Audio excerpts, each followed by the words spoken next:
Well, welcome again. Boy, we are a really small crowd tonight, but we have plenty of cookies, as you know. And please sign in, if you would, please. The sheet is back there.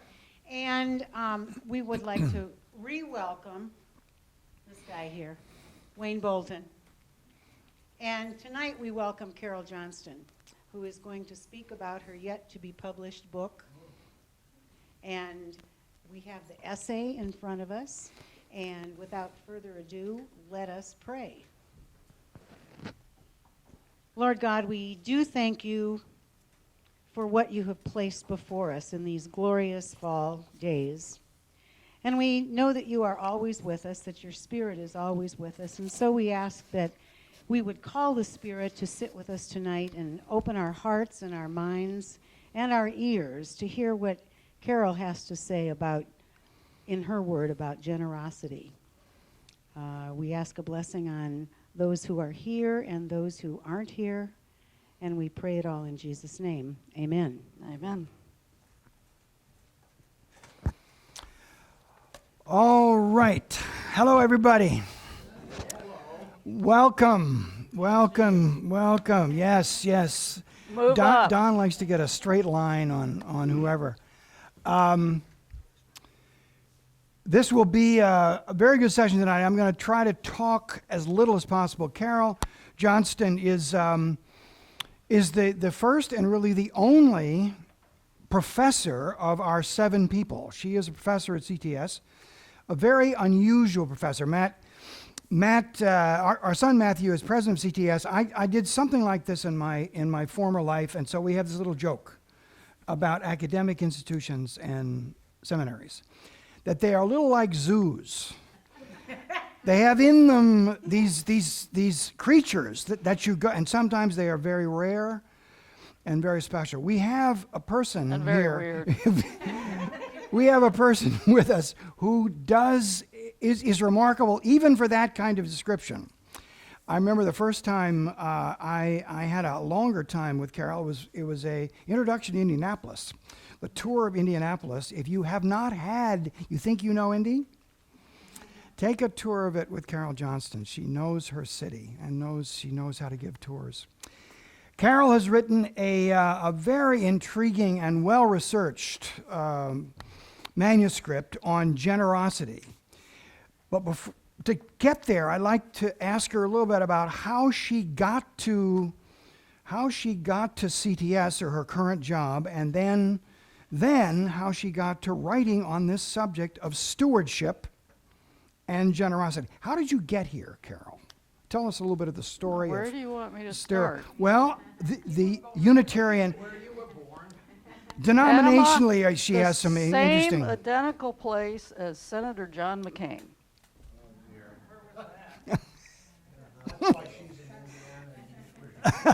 Fort Clayton, Panama Canal Zone. Interesting. Yeah. I was an Army brat. My dad was a clinical chemist. My mom had an RN, which she used on raising 4 kids. And my parents weren't much of anything religiously. When I was 2, we were stationed at Fitzsimmons Army Hospital in Denver. So my younger brother was born at the place John Kerry was born. So our family is split in many ways. I do not follow the same politics as the gentleman I share a birthplace with. When I was about 5, my parents discovered they could dump us at the Army chapel for Sunday school and go home. And I was so mad, I was the only kid in the Sunday school class who refused to memorize the Lord's Prayer that year. And then when I was 6, my parents discovered the Unitarian Church in Denver. And from then on, we were Unitarians. And I grew up Unitarian. All through high school? All through high school. Liberal religious youth. Yes, in indeed. high school. Indeed. That's what it was called. And the whole thing. But by the time late in high school, it began to dawn on me that the Unitarianism I was being raised in was pretty narrow-minded and pretty literalistic, sort of similar to sort of similar to fundamentalists in a totally opposite sense. The opposite end, yeah. I won't go into all that, but in college, well, first I have to say, I come from 3 generations of Wolverines. My grandfather, my uncle, my older brother and sister all went to University of Michigan. I decided to go to Kalamazoo College. And when my dad figured out that it was an American Baptist related school, he said, and I quote, "Jesus Christ, you go there, you'll end up a GD lady minister." And voila. When I finally did study the Bible and I got to Balaam's ass, I laughed out loud.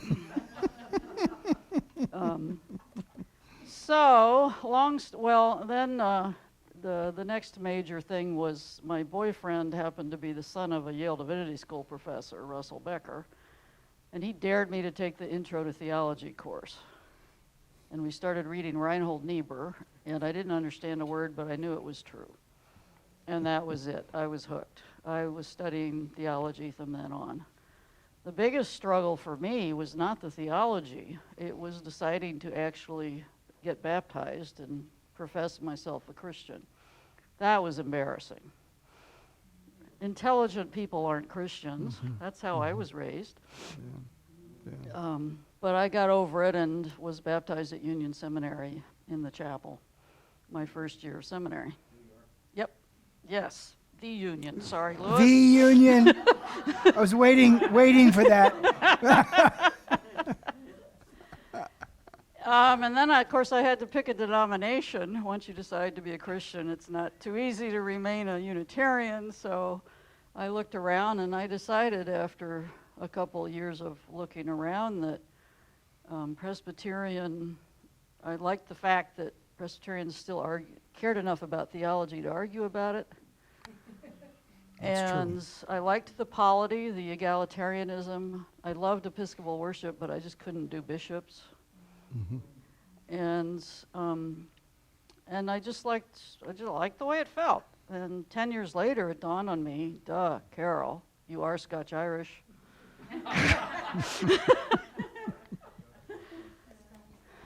So, I'm not going to do everything that I've done, but I eventually did a PhD out in Claremont, California. I went out to study with John Cobb, but I also got to study Calvin with Jane Dempsey Douglas, so the Presbyterian side got reinforced from one of the best.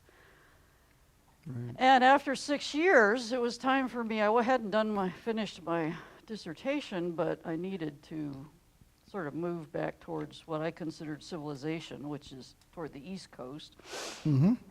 And I was invited to come to the Presbyterian National Office in Louisville for a year to help with all the environmental work. So I did that for a year, and then I needed a way to pay the rent while I worked on my dissertation, and the Lilly Endowment invited me to study the Catholic Cathedral revitalization going on in Louisville. And they liked what I did with that, so they invited me to Indianapolis to develop an evaluation program for them. But they did it by giving CTS a grant and parking me there. And that was 24 years ago, and I'm still there. So how I got into this particular project was after 5 years of that work.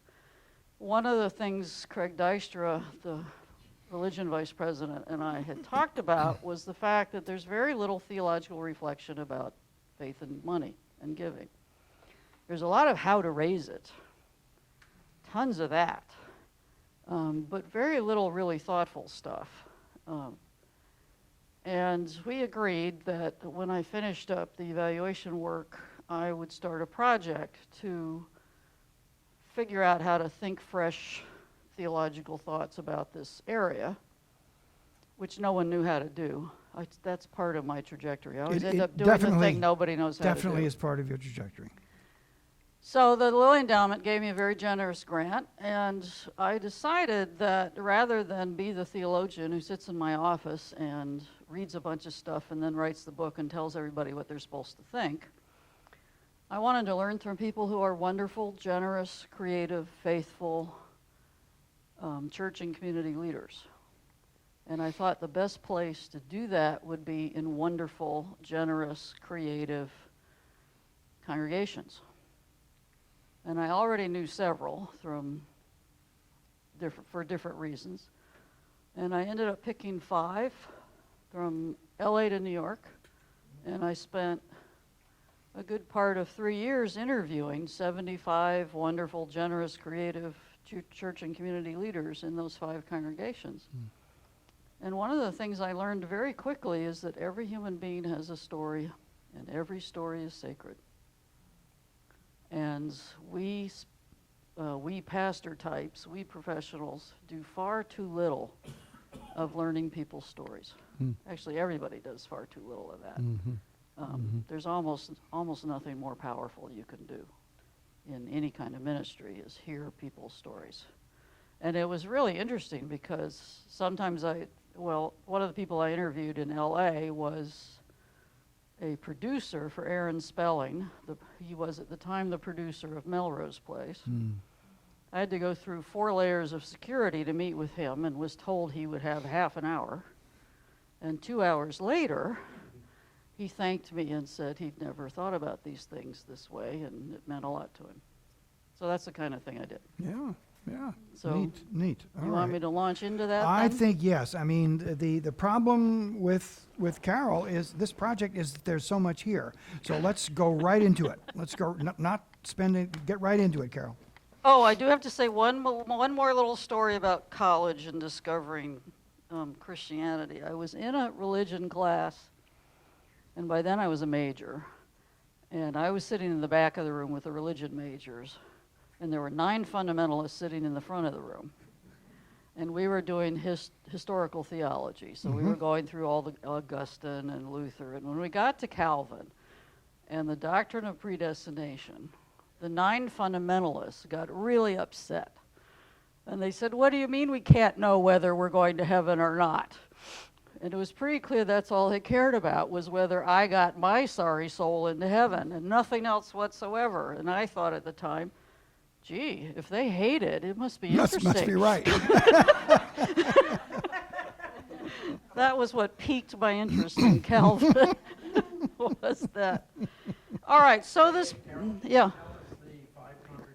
Sure. The first one was one I got involved with while I was out in California in the 80s, All Saints Episcopal in Pasadena.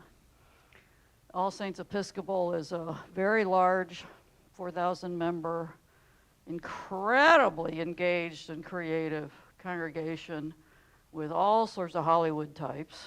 I think Jack Lemmons was a member. I mean, there are all sorts of people who were members.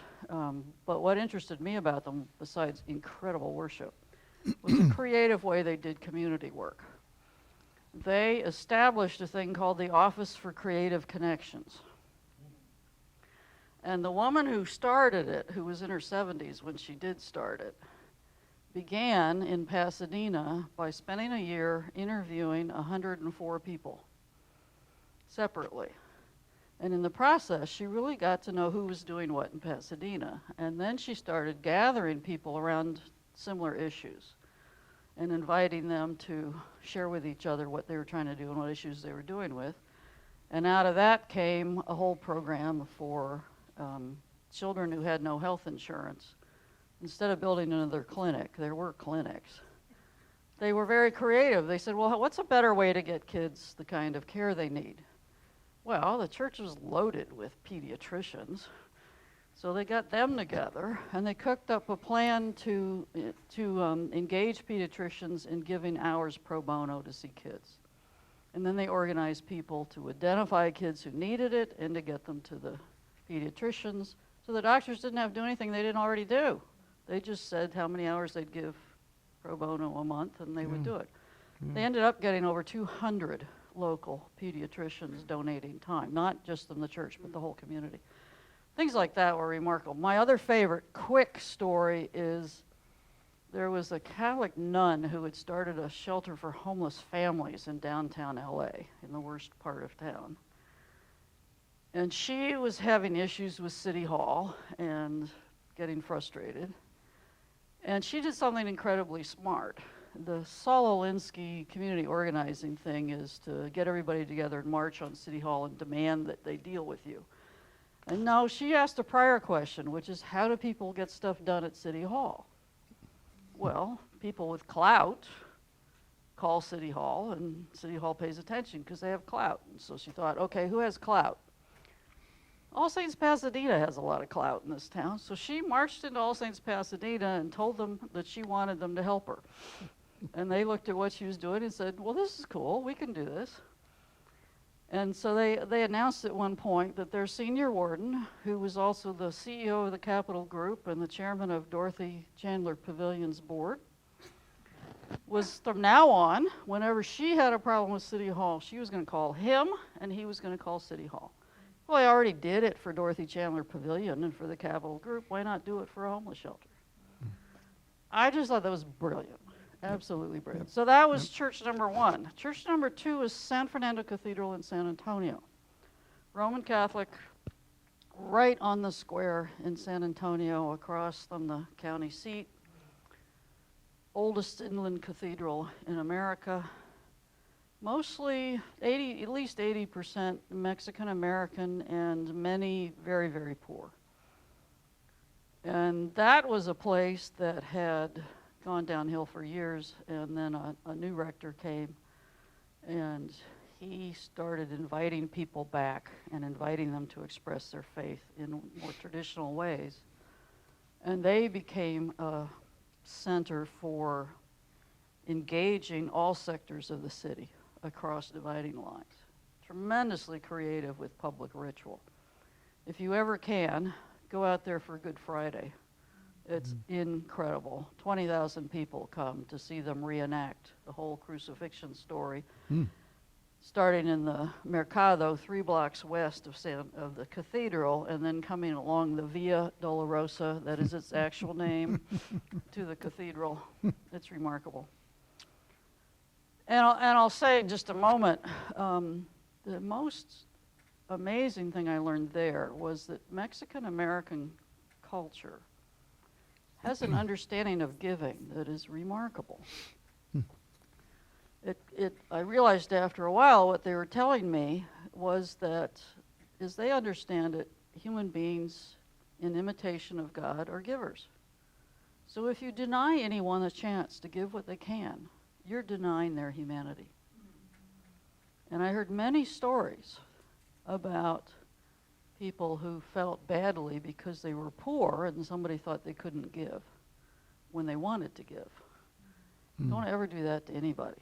Child, anybody. If they want to give, let them. Do it. It's really it's a very, very powerful. And the other thing I didn't quite get until later about San Fernando, they have a tremendous practice of hospitality.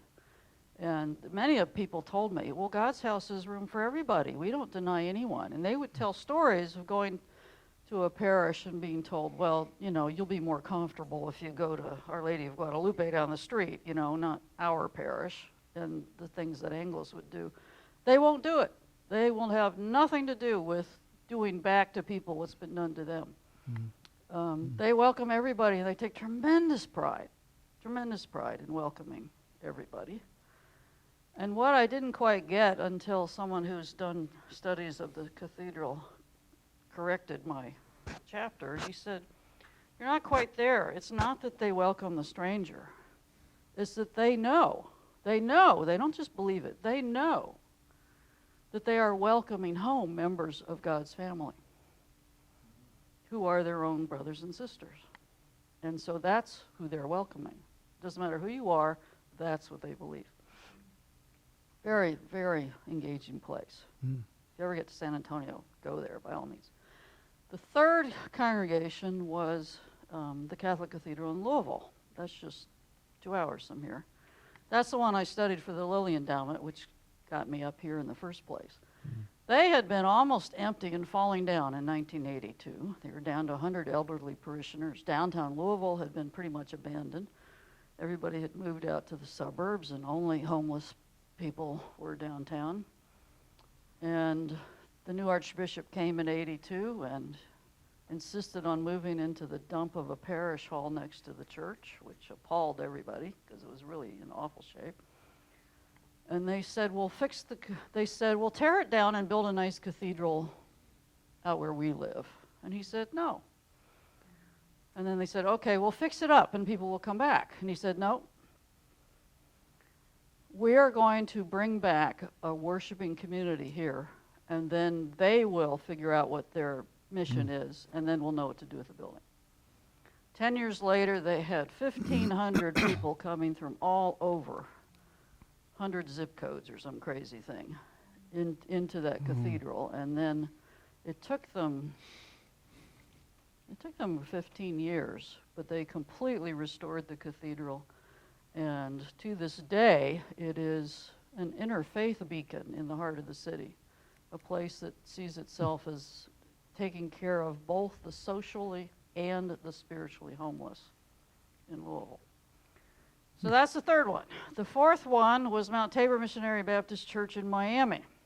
Mount Tabor's an upper middle class African-American congregation in what was originally a middle class suburb of Miami, but by the 70s it had started to go downhill and people moved out, further out, and commuted back in. And by the 80s, the crack cocaine epidemic hit. And by the late 80s, Mount Tabor was in the center of one of the worst crack cocaine homeless areas in the world. Think Miami drug scene. Think of having within a block of your church 12 crack houses, drive-by shootings, the whole scene right around them. They didn't know what to do. They built a fence around the parking lot and hired security guards. But they got a new pastor who said, we're going to do something about this. And so they started they were scared to death, but they started step by step reaching out to the homeless addicts. And gradually over the next 10 years, they learned how to engage people and get them into recovery when they were ready and all of that. And 10 years, 15 years, 20 years later, the church has tripled in size with all kinds of people, but about 25% of them are recovering addicts. And at any given moment, they have 70 people in recovery programs that they shepherd with teams that are mostly led by recovering addicts. And one of the things they said that what the addicts taught us was that the most important thing you can do to someone recovering is get them to work helping others. Because addiction is all about me, me, me. Yeah, that's a good point. And the contrast between active users and people truly in recovery who are so grateful for the help they've received and for what they've been able to do is just amazing. It's another great place to visit if you're ever in Miami. They love people to visit. It's really remarkable. Okay, so the fifth one, I wanted to kind of anchor. These are all places that did very different and unusual. And I wanted some place that was kind of middle of the road. And I ended up at Fifth Avenue Presbyterian in New York. But Fifth Avenue turned out to be really interesting too, because one of the things I was able to do at Fifth Avenue was research everything the New York Times has written about them since 1848. They started in 1808, and it turns out they've always been a congregation that has welcomed the strivers who come to New York trying to make it, which is not true of all the Presbyterian churches in New York, but they're a place where strivers go and find like-minded people, and it dawned on me that they work hard at, they're actually very similar to Mount Tabor. Now, I know that sounds crazy, but at Mount Tabor, you see Christians striving to help people figure out how to live a Christian life with integrity and authenticity in the context of intense pressure to do otherwise.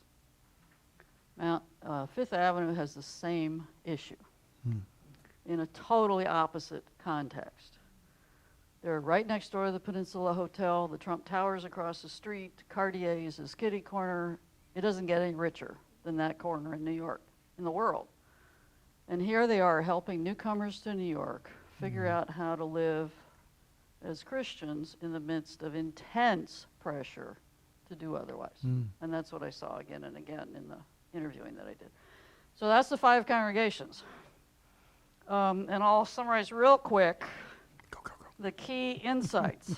The first that I learned at All Saints right away, something I didn't expect, was that, and I've since become convinced that this is true right across America, and that is when it comes to money and the issue of having enough, most Americans have intense anxiety about having enough. Didn't matter how wealthy they were. I interviewed people who were multimillionaires, and they still had tremendous anxiety about having enough. One of the people I interviewed was a young woman who actually grew up here in Indianapolis, got a scholarship to Yale, went on to Harvard Law School, went out to LA to make her fortune, and at 36 was the vice president in charge of legal affairs for a dot-com startup. And she told me that 95% of the time she lives in the house of fear. And I thought, wow, I mean, What's she afraid of? what is she afraid of? I ran into it everywhere. And from then on, I ran into it everywhere, this anxiety about having enough. I also realized very quickly that one of the things our culture does to us is tell us all the time, 1, that we're not safe, and 2, the way to secure your life and your family is with money. And if you think about it, if money is what buys security, you can never have enough.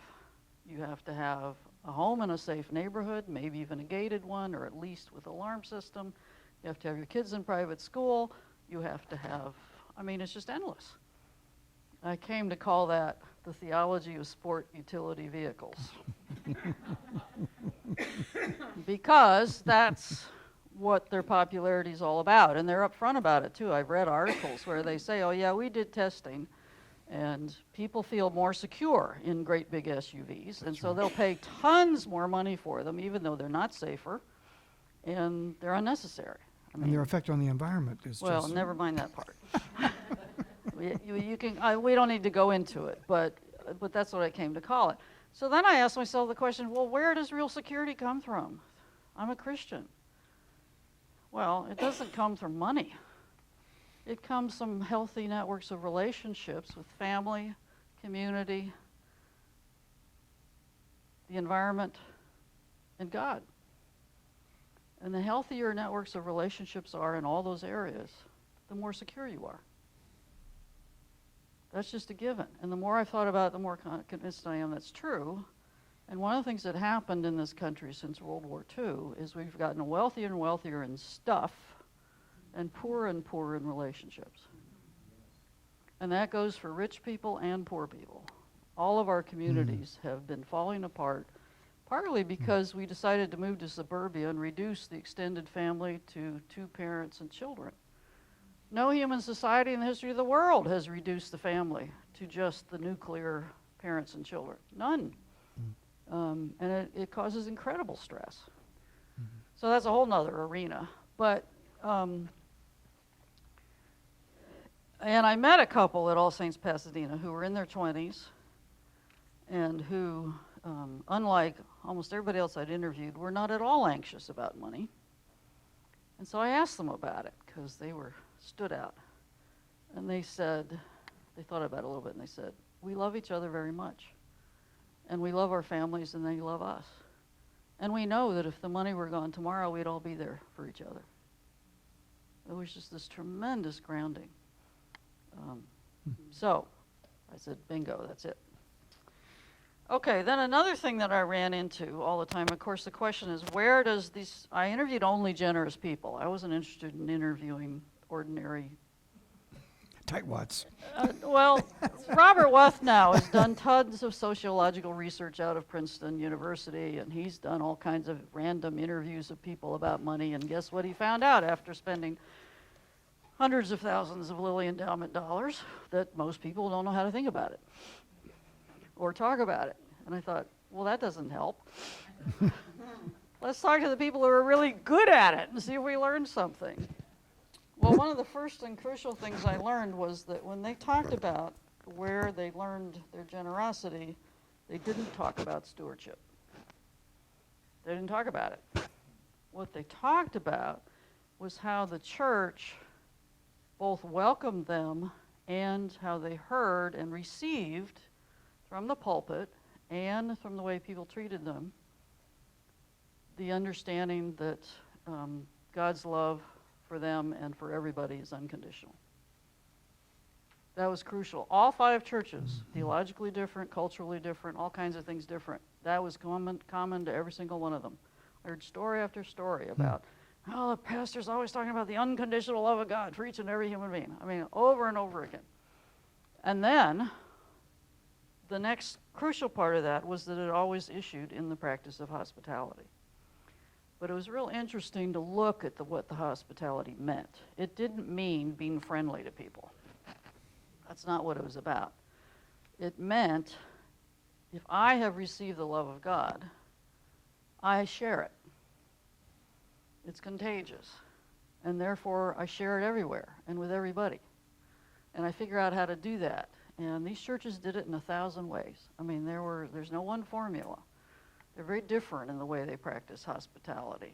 But they're very serious about it, and it doesn't occur to them that they wouldn't. In some cases, it's led them into doing work that they were scared to death to do, such as at Mount Tabor. If you're going to deal with homeless addicts, you discover real quick that 1/3 of them are HIV positive. Well, they were terrified, but they were committed to sharing the unconditional love of God, and that means you got to go where people go. So they did, and now they're completely unafraid. Very transformative experience. At All Saints Pasadena, if you've ever been in an Episcopal church, you know that they have their prayer book and their hymnal, and they do all this stuff, and it's very complicated. So at All Saints, they print an 18-page order of service every Sunday with everything any stranger needs to get through the service without having to pick up a book. They're really serious. At San Fernando, they're not print oriented, so they do it in other more personal ways. But they're really serious about it, and it was interesting to watch. One of the simplest, and yet I think most evocative things I saw was at Fifth Avenue. I happened to go on Homecoming Sunday in September. 1,700 people are cramming into the church off of Fifth Avenue. Usher, who didn't know me, took one look at me, and like ushers everywhere, knew instantly I wasn't a regular. Asked me my name, escorted me down the aisle to a woman sitting on the aisle and said, "Ann, I want you to meet Carol. She's going to sit with you today." And seated me with her. I've been in dozens of churches in my life, and nobody's ever done that anywhere I've been, let alone a place that big and that complicated. And yet, when you think about it, ushers can do that. They all know who's regular. And I'll bet you anything the pastor didn't even know he did it. Seriously, I think he just decided he would do it. Just did it. That's a simple thing, and as I said, it gets more complicated. Another aspect about it that's really important that I discovered is that hospitality is not hospitality as long as you think of it as, I'm helping these people who need my help. It's not hospitality until you are ready to receive the gift the stranger brings you. Hospitality is mutual. It's all about the theological assertion that every human being is gifted by God some way or other, no matter what their circumstance. That's really true. And so we aren't really getting it about what hospitality is until we get that we may have something that that person needs, but they have something we need. And we need to be open to receiving it. Tremendously, tremendously important. I actually learned that lesson when I was working for the Lilly Endowment. I was sent to do an evaluation at an Ivy League school that had millions in Lilly research money. And the 3 very famous professors that I interviewed about what they were doing couldn't have been more gracious and lovely and welcoming. And they talked about what they did. And I asked them, well, how do you engage other institutes? Oh, everybody's welcome to come to our programs and do our stuff and da-da-da-da. And all of a sudden it dawned on me that it didn't occur to any of them for a single second that they had a thing to learn from anybody else. And that's when I realized that's not hospitality. It might be gracious, but it's not hospitality. So that was crucial. And then I'll tell you my the best theologian of all the interviews. Of course, one of the things that's true is most people are not theologically trained, so they are not articulate about what God is doing in all of this.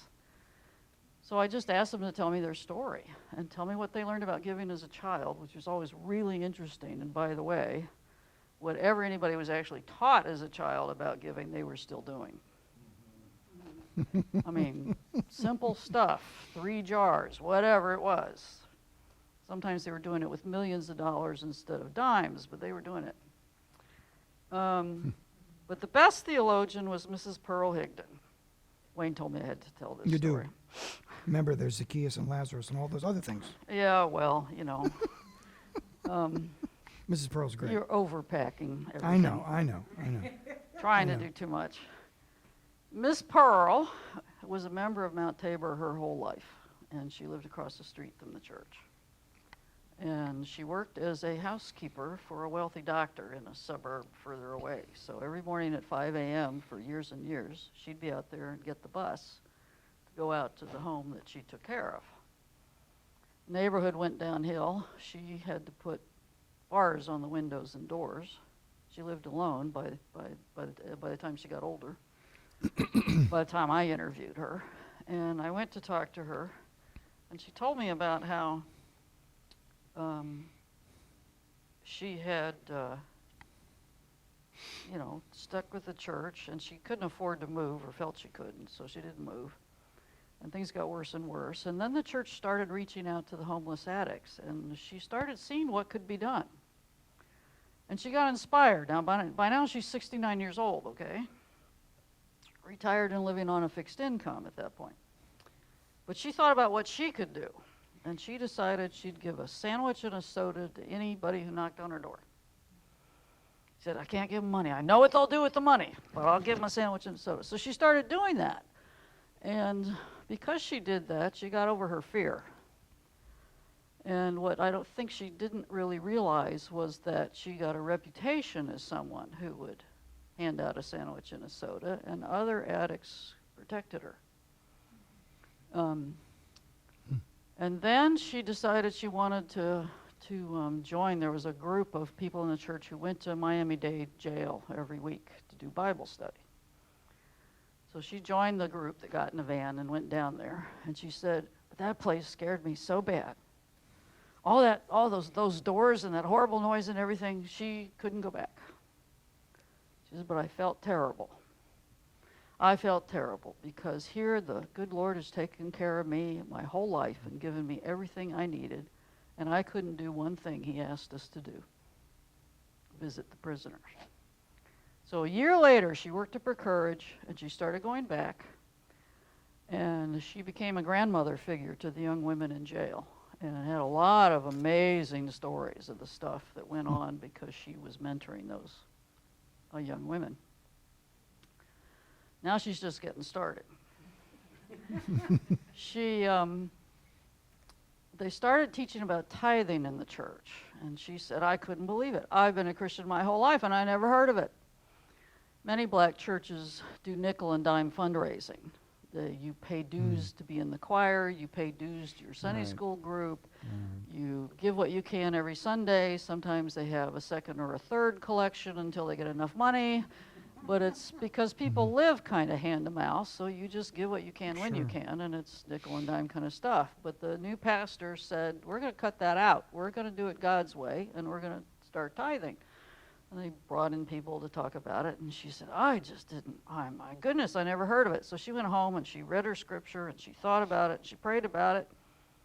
She said, I decided I'd give it a try. And I haven't worried about money for 1 second since. That was her testimony about the matter. And then she started at 5 a.m. She was still working then. She decided the bus stop was right by a whole line of prostitutes. And she had, tried to avoid them every morning when she went to the bus, and there would be drive-by shootings sometimes and stuff, so it was pretty scary. But she decided, they're all young women, and she's getting to know the ones in jail, so she decided to get to know the ones on the street. So she started talking to them and asking them their names and all of that. And one time there was a young lady singing to pass the time while she waited for a customer.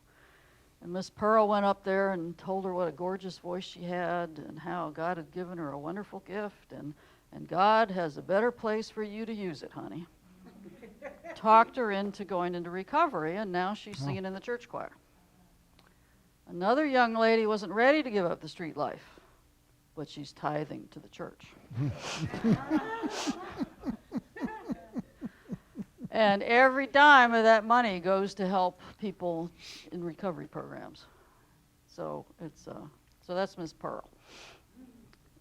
Quite remarkable.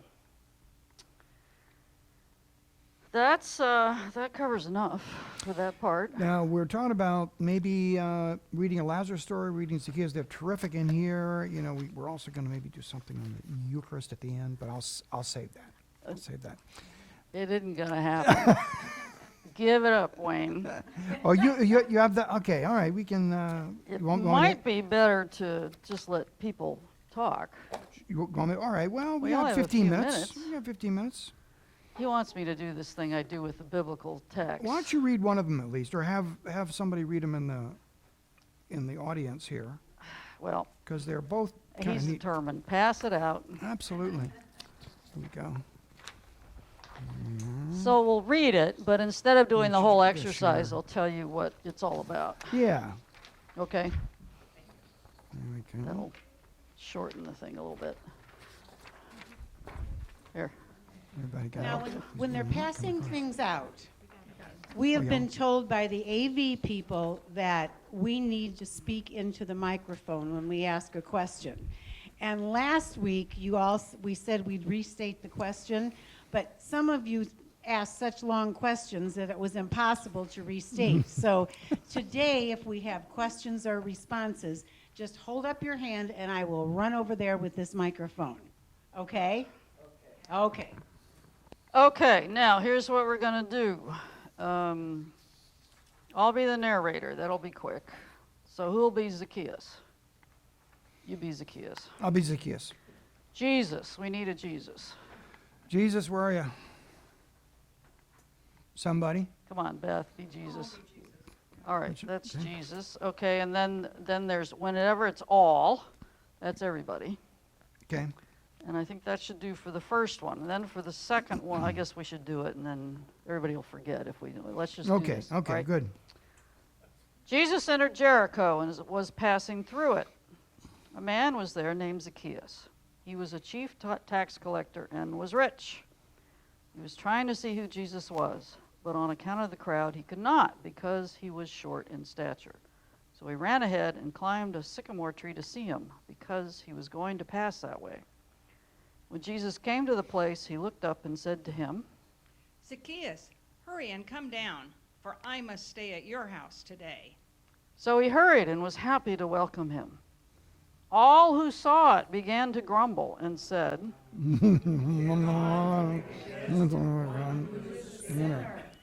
Now you really need to get into that. Zacchaeus stood there and said to the Lord, Look, half of my possessions, Lord, I will give to the poor, and if I have defrauded anyone of anything, I will pay back 4 times as much. Then Jesus said to him, Today salvation has come to this house, because he too is a son of Abraham. For the Son of Man came to seek out and save the lost. Okay, then we need someone to be what has come to be called the rich young man. That's nowhere in the Bible, but that's what everybody calls this character. Somebody who hasn't read before. Come on. Okay, you're going to be the rich young man.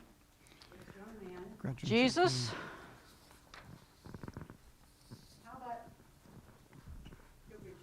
Okay, we got the rich young man and Jesus. I'm the narrator. And then we've got the disciples. And that's you all. And I think that'll do it. Okay. Cool. Now this text actually is one chapter before the Zacchaeus story. They're right next to each other in the Gospel of Luke. Just to let you know, they come together. Then someone came to him and said, young man, Teacher, what good deed must I do to have eternal life? and he said to him, Jesus said to him, Why do you ask me about what is good? Keep There is going. only one who is good. If you wish to enter into life, keep the commandments. the young man said to Jesus, Which ones? and Jesus said, You shall not murder. You shall not commit adultery. You shall not steal. You shall not You should not bear false witness. Honor your father and mother. Also, you shall love your neighbor as yourself. Then the young man said to him, I have kept all these. What do I still lack? Jesus said to him, If you wish to be perfect, go, sell your possessions, give the money to the poor, and you will have treasure in heaven. Then come, follow me. when the young man heard this, he went away grieving, for he had many possessions. Then Jesus said to his disciples, Truly I tell you, it will be hard for a rich person to enter the kingdom of heaven. Again, I tell you, it is easier for a camel to go through the eye of a needle than for someone who is rich to enter the kingdom of God. when the disciples heard this, they were greatly astounded and said, And who can be saved? but Jesus looked at them and said, For mortals it is impossible, but for God all things are possible. okay, now on the back of your page, there are some questions. And what I usually do is divide everybody up into small groups, and you spend 15 or 20 minutes discussing the questions. But let's just run through them now and see what you come up with, and I'll tell you what I'm trying to do here. Okay, in Zacchaeus' case, how did his community look at him? They hated him, right? He was a tax collector. And in the Roman system is even worse than in our system, in that they didn't get salaries by Rome. What they had to do was get more money out of people than Rome insisted on and then live off of that. So it was pretty bad. So they all hated him. What about the young man? Do you have any sense from him of turn it around? What is he in relationship to others? Or is there any?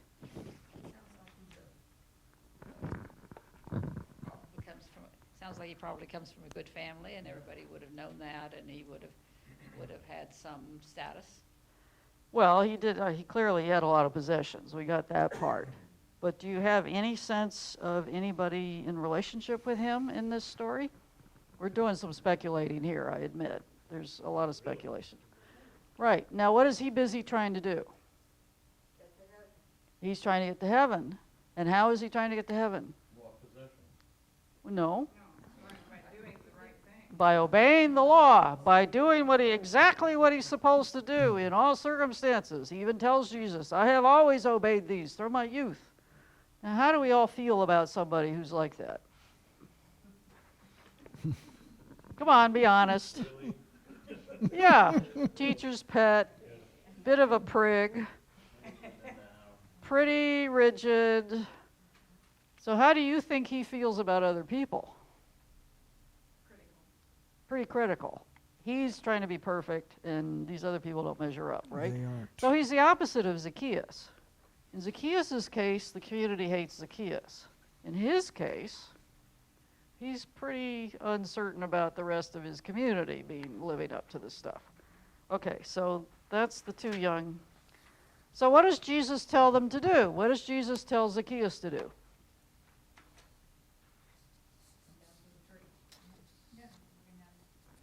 Okay, and after that, what does Jesus? He doesn't tell him anything, right? Well, he says that, but he didn't tell him what to do in order to get it, right? He just says, you got it. Okay. So we'll do a little bit more and then come back to Zacchaeus. What about the rich young man? Well, first of all, though, he wants to know what he has to do eternal life, and what does Jesus tell him? Which ones? No, first. Keep the commandments, right? Which Right. ones? No murder, no adultery, no stealing. Okay, which commandments are those? What is he leaving out? Second, he's talking about the second tablet. It's the second tablet, the ones that are about your relationships with other people, not about your relationship with God. That's absolutely crucial here. That's one of our clues that his problem is with other people, not with God, right? And it's almost ironic that he says, well, I've kept these my whole life. And Jesus is trying to say to him, oh, really? I think. Again, I'm speculating a fair amount, but it's pretty good midrash, as the rabbis would call it. Okay, so Jesus says, oh, well, you want to be perfect. And by the way, in the Greek, the word that gets translated perfect is probably better translated whole. You want to be complete. You want to be whole. Not perfect in a priggish sense of doing everything exactly right, but in a holistic sense. So what does Jesus tell him to do if he wants to be perfect? So all you have. All you have. Okay, 3 things. Sell your possessions, give them to the poor, and follow me. Now, most of the time, we tend to get stuck on the sell your possessions part, right? Yeah, we do. That's the hard one, right? But is he telling Jesus, give everything away and be left destitute with no resources at all? Really? What does it mean to follow Jesus? What does that mean? Doesn't it mean to join Jesus' community, to be part of his family, to be engaged with others in a community of faith? That's a whole different kind of set of resources. And remember what I was just talking about how we've gotten so focused on individual security and money, we've lost that sense that our security comes from our relationships with others. And yet here it is right here, follow me. Not follow me as an individual. Become one of my family, where we take care of one another. That's all implied in the follow me, because Jesus never did anything individually. It was always with others. So, okay. So why was one saved and the other one wasn't? Zacchaeus was saved, the young man wasn't. Right. Well, he chose not to have a relationship. Exactly. To me, that's the most interesting thing.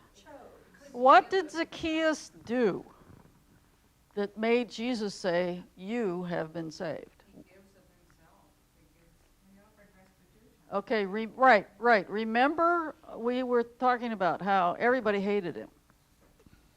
So what he did was did what it took to restore his relationship with his community, right?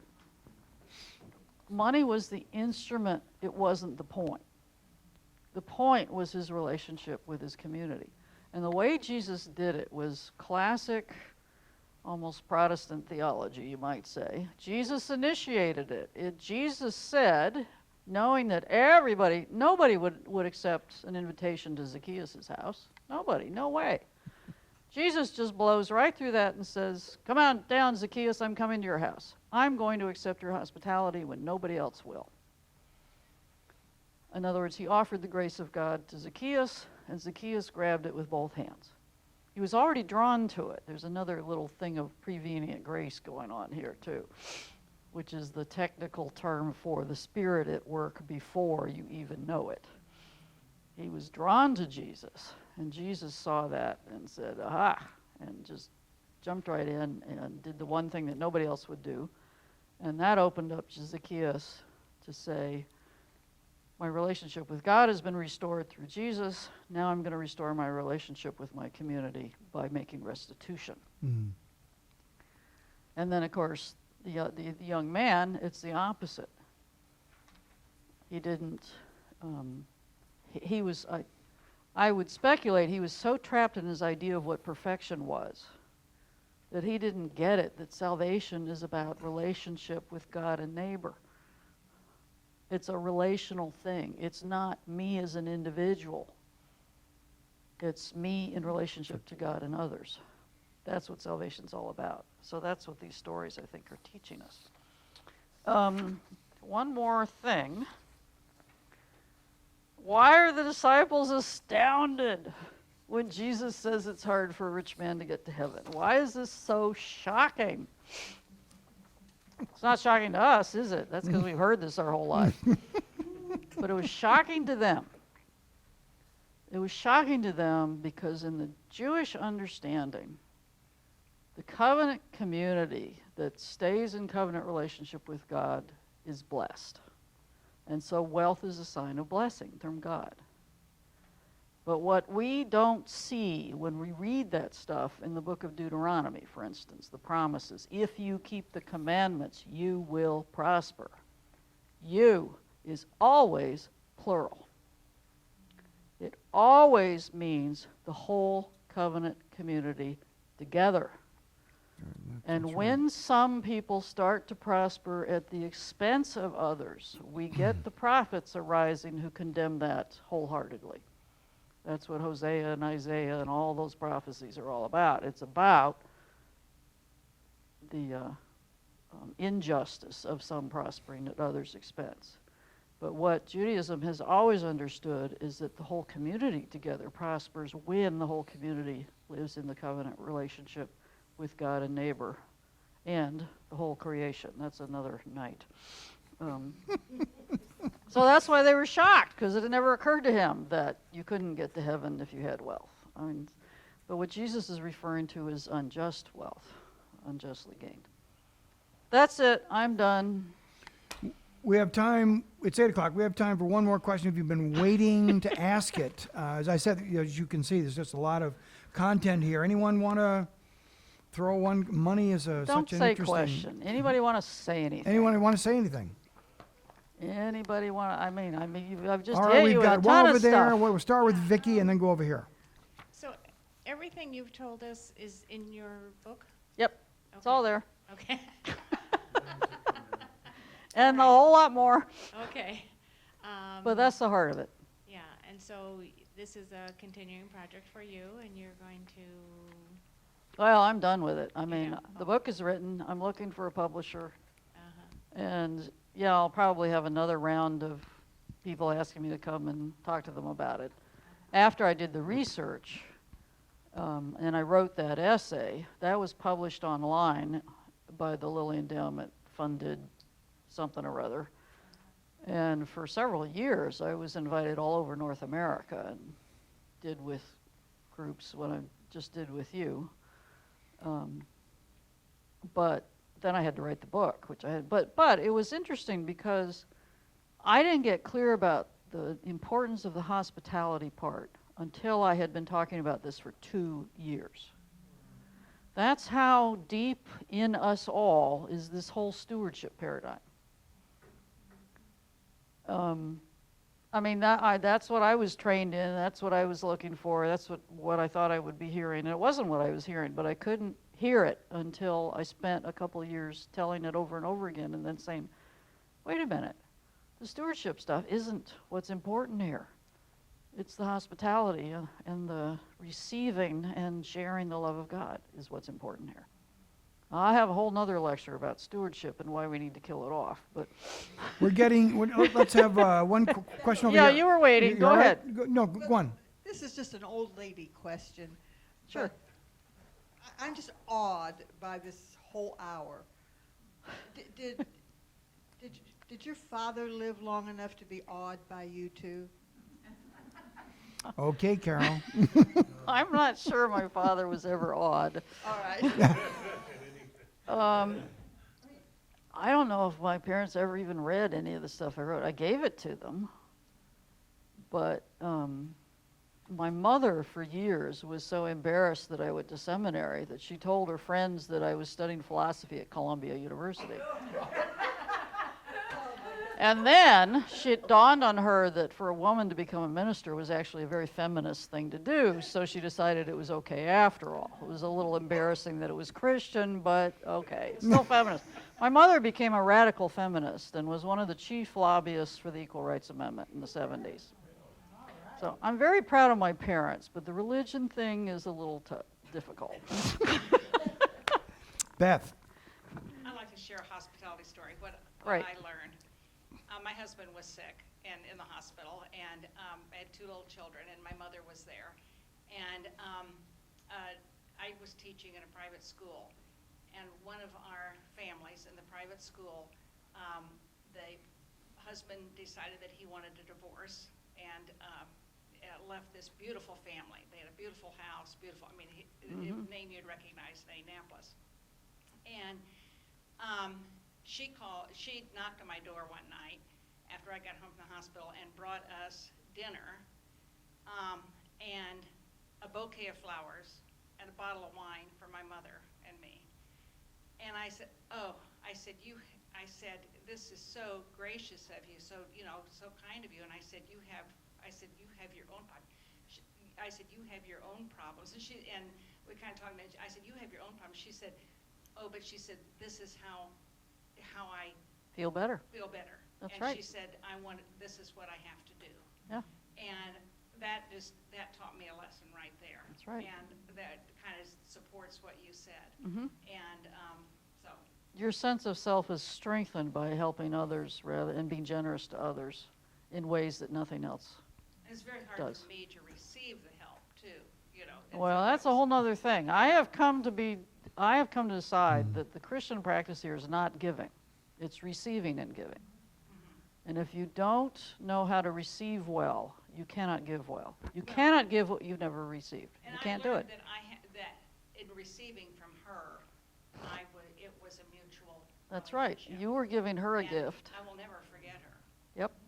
That's right. That's exactly right. Don, Beth, why don't you give the microphone back there? Don. Anybody can leave who wants to. It's all right. But Sure. I'll stay as long as you want to. A thing you mentioned early on, Yeah. which has struck me about Second Church, is that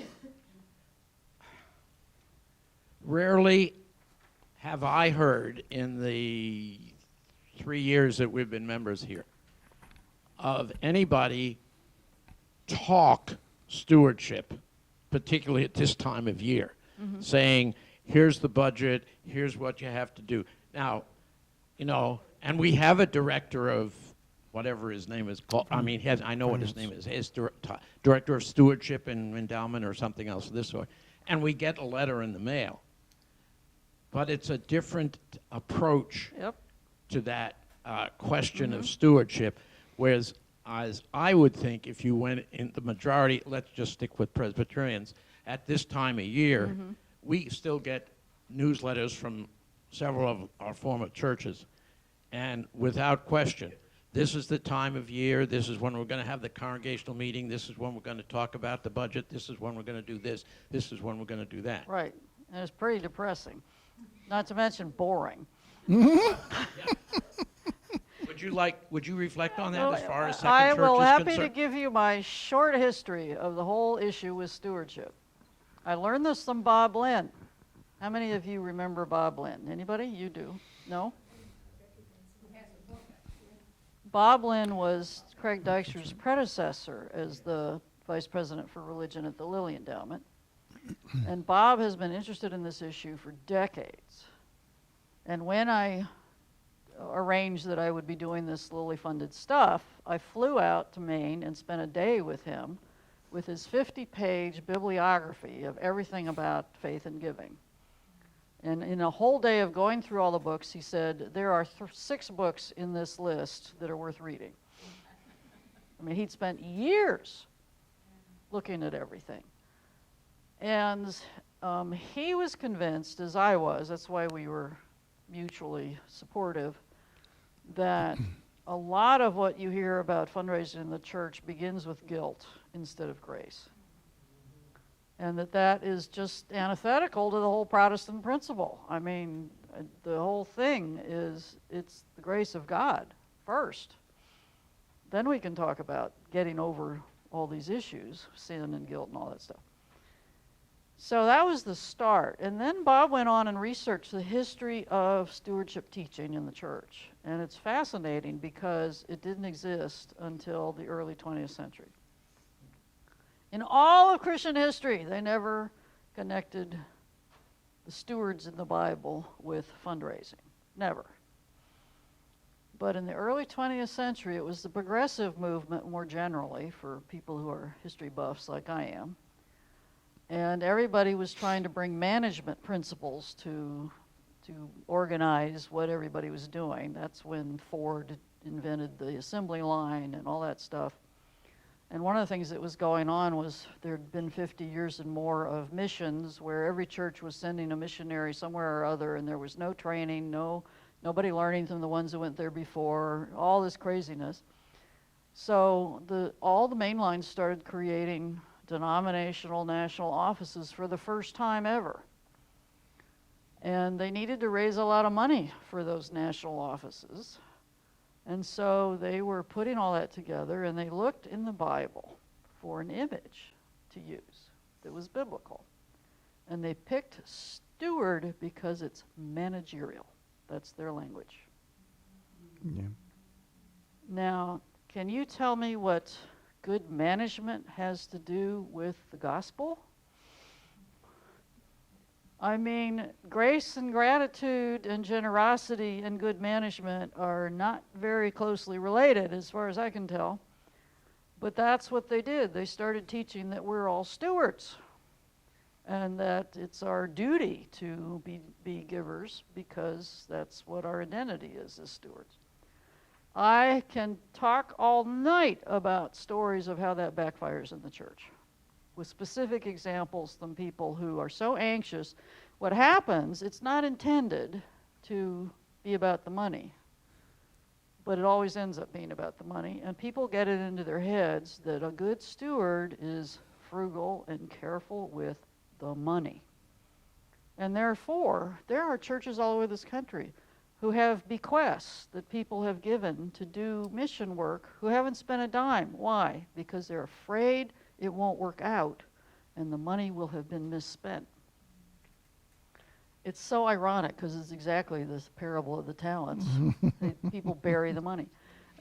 I mean, I can go on and on and on about this. So that's one of the ways it backfires. The second issue to me is that it constantly teaches faithful people that who we are as stewards. I think that's dead wrong. I'm sorry, but we're the children of God. We are not hired hands at best and probably slaves. We're the children of God. And we are loved beyond our wildest dreams. And we are members of the family of God, which means in an ultimate sense, we already own the whole cosmos. So you don't have to worry about resources because, you know what? God's got that covered. So instead of being more anxious about money, if we really get that and really begin to trust it, we are less anxious about money. And to me, that's what people really need. They need to know that they really are children of God and loved beyond their wildest dreams. And then you can talk about stewardship as something that the children of God do, because every family teaches children how to take care of money and all those kinds of issues. It's one of the resources that a family has access to. Just one, mind you, but it does matter a lot. But that's in a nutshell, that's my thing about stewardship. Does that help? Oh, I guess I wanted to translate that to Second Church. Oh, well, no, I'm not going there.